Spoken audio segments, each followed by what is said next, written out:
माँ अस्पताल में एक बेड पर पड़ी थी।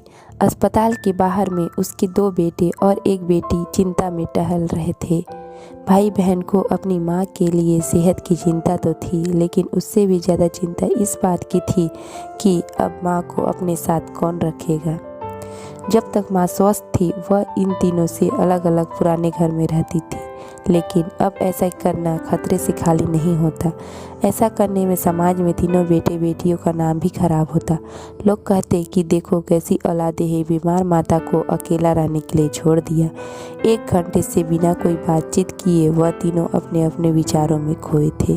फिर बहन ने चुप्पी तोड़ते हुए अपने भाई की तरफ देखते हुए कहा, भैया आप बड़े हैं, इसलिए आपका कर्तव्य है कि आप माँ को ज़रूरत के समय आप रखें और उनकी देखभाल करें। छोटी बहन की बात सुनकर बड़े भाई ने अपनी पत्नी की ओर देखा और बोला, मैं इस बात से बिल्कुल इनकार नहीं करता कि बड़े होने के नाते मेरा माँ का देखभाल करने का कर्तव्य है, लेकिन तुम तो जानती हो कि मैं और तुम्हारी भाभी दोनों ही जॉब पर हैं।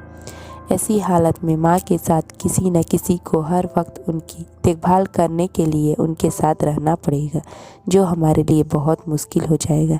बहन तुम तो पूरा दिन घर ही रहती हो, तुम माँ को अपने साथ क्यों नहीं रखती? पैसों की चिंता मत करना, जो भी खर्चा आएगा मैं दूंगा।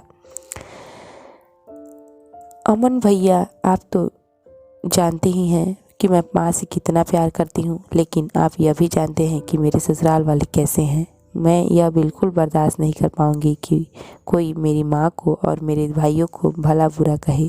इसलिए अच्छा यही होगा कि माँ को अनिल भाई के यहाँ रखा जाए। बड़े भाई अमन ने छोटे भाई अनिल के यहाँ माँ को रखने के लिए सहमति जताई। आप यह कैसी बात कर रहे हैं? क्या आपने नहीं देखा है कि माँ कभी भी मेरे घर 2 दिन से ज़्यादा रही ही नहीं है? उसका मेरे यहाँ मन नहीं लगता, फिर कैसे वह इतने दिन मेरे घर रह पाएगी? छोटे भाई ने अपनी असहमति जताते हुए कहा। इससे पहले कि इस चर्चा का कोई नतीजा निकल पाता, एक नर्स वहां दौड़ते हुए आई और कहने लगी, क्या आप ही वार्ड नंबर 4 में भर्ती मरीज के रिश्तेदार हैं? आपको डॉक्टर साहब अंदर बुला रहे हैं। सभी घबरा गए और दौड़ते हुए डॉक्टर के पास पहुंचे। डॉक्टर ने उनसे हाथ जोड़ते हुए कहा, आई एम सॉरी, मैं आपकी माताजी को नहीं बचा पाया।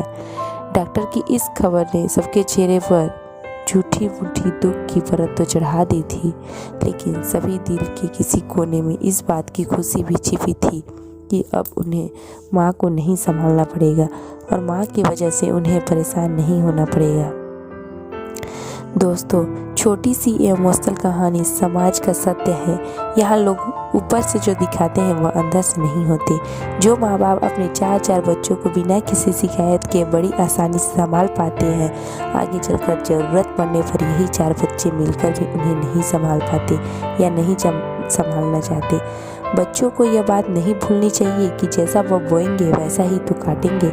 अगर आज हम अपने माँ बाप के साथ बुरा बर्ताव करते हैं तो उन्हें याद रखना चाहिए कि उनके बच्चे भी बड़े होंगे और वह बूढ़े होंगे। जो उन्होंने अपने माँ बाप के साथ किया है, उनके बच्चे भी उनके साथ वही करेंगे।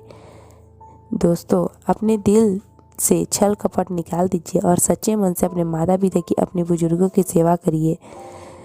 आपको इस कहानी कैसा लगा लाइक करें, और अगर मेरे चैनल पर नए हैं तो चैनल को सब्सक्राइब करें। धन्यवाद।